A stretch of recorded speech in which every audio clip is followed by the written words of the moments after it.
Hello everybody and welcome back to some more League of Lore with PwngoreStormfiend. And this time around we are going to be looking at Brand, the Burning Vengeance. In a faraway place known as Luckfar, there was a seafaring marauder called Keegan Roddy. As was his people's way, Keegan sailed far and wide with his fellows, stealing treasure from those unlucky enough to catch their attention. To some, he was a monster, to others, just a man. One night, as they sailed through the Arctic waters, strange lights danced over the frozen wastes. There was something hypnotic about them. It was something that drew them to it. Like moths to a flame, trekking across the frozen waste, they came to a cave covered in ancient runes. Though the meaning of the runes was long lost to them, Keegan led the way inside. Inside a perfect cage of ice floated a dancing column of flame. There was no way such a thing should be burning, especially not in this place. However, its movement was as hypnotic as a siren's call, captivating and seductive. While the others stayed back, Keegan could not help but approach it while holding out his hand. That is the last thing Keegan wrote he remembers. For now, his body belongs to Brand. It is a creature of olden times, perhaps even as casualty of the Rune Wars. It is known in ancient texts as the Burning Vengeance. It is a creature of pure fiery hate that exists for no other reason than to lay low the world of men and yordles. No one is quite sure how Brand found his way to Valoran, but he began his predations at once. Overcome by Demacian forces, he was given a choice: fight within the confines of the League or die. Naturally, he chose to use his destructive powers on the League, for now. So yes, Brand is very interesting. He kind of just showed up and started attacking places and people. And a single summoner with the help of Garen and Lux were able to bring him down and confine him. It's strange that the League would want to confine him instead of eradicating him. Sure, his power can be used for good, but what happens when he's free? Some other things with Brand is the fact that it's speculated that the person who supposedly put Brand away is the Ice Witch Lysandra. This is supported by the fact that when Lysandra does a taunt on Brand, she chides saying that he picked the wrong side. What that could mean, who knows? It may just be a little thing. It could mean that Lysandra was the one who locked Brand away. We probably will never know until later on. I hope we know. I'm really curious.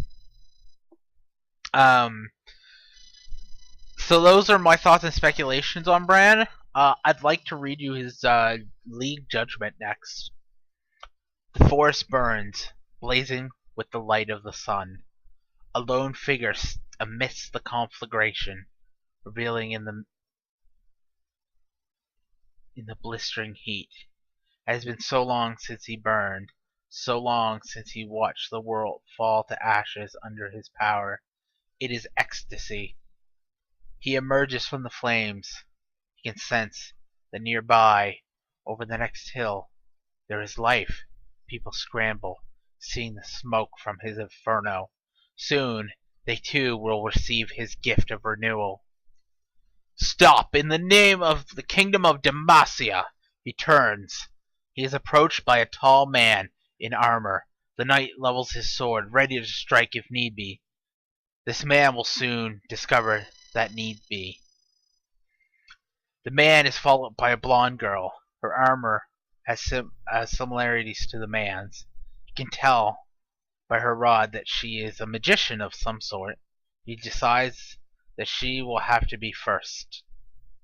Then another presence steps from the shadows. This one wears a cloak, its face buried deep within the hood. The stitching is alien to him, but he can recognize its arcane nature. If he decides the girl will have to wait. He turns and unleashes a jet of burning vengeance at the hooded figure. Hands shoot up from inside the cloak, held in a magical gesture. A shimmering shield blocks the flames, directing them harmlessly upwards. "This is my last warning. Come peacefully or face punishment." He decides that the noises coming from the armored man's mouth do not contain enough searing agony. He turns and calls a pillar of flame to immolate the man. Again, a magical shield thwarts his efforts. Then darkness. He awakened. He lay in a pool of harsh light, descending from above. The floor was smooth, but he couldn't tell if it was a room of some magical trap. At this, his mind vaulted through his memories to a very painful moment in the past. They had somehow devised a way to shackle him, kneeling here on the snowy cave floor. The long-haired barbarians around him chanted words he barely understood. However, the icy cage ritualistically placed in the center of the cave told him everything he needed to know about his fate. He strained against the mystical chains that bound him, but to no avail. He shouted, screamed, bellowed, trying to disrupt the concentration of his captors, but also to no avail. He could only wait as they ripped him from his mortal shell and trapped him inside the cage. Then, without words, the barbarians took their things and left.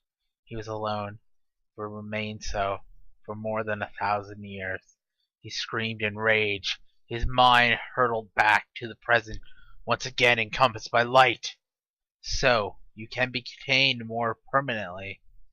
He turns immediately, reacting out to burn the owner of the voice. However, his flame fizzled to nothing at the edge of the circle of light. He tried to leap toward the voice, but a force blocked him. Knocked back to the floor, he peered to see if his eyes could penetrate the darkness. "The ritual is long lost, sorcerer. Your power cannot hold me forever." A figure stepped out from the darkness, the hooded magician from the forest. "We both know that isn't true."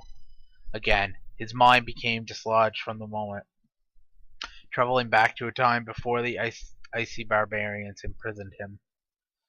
The body he wore was different, one of the simple herding folk of those farming lands. However, he still burned. The scene before him would have looked like the apocalypse to any mortal observer. To him, it was an image of absolute beauty. The countryside had been reduced to blackened ash. The nearby wooded hills were now nothing more than incinerated stumps and trunks. The charred bones of farmers and animals dotted the landscape, accompanied by the armored remains of the warriors who had futilely hoped to stop his renewal. The feeling that welled inside him could only be called one of profound satisfaction. Again, the present, the light. You are a creature of destruction. Knowing that violence was no longer an option, he sat cross-legged in the pool of light and willed the flames that played across his body to burn even more brightly. I am a creature of everlasting fire. I am a creature who burns away what needs to make way for what will be. I am a creature born to renew the world. The sorcerer began to walk, circling his cage.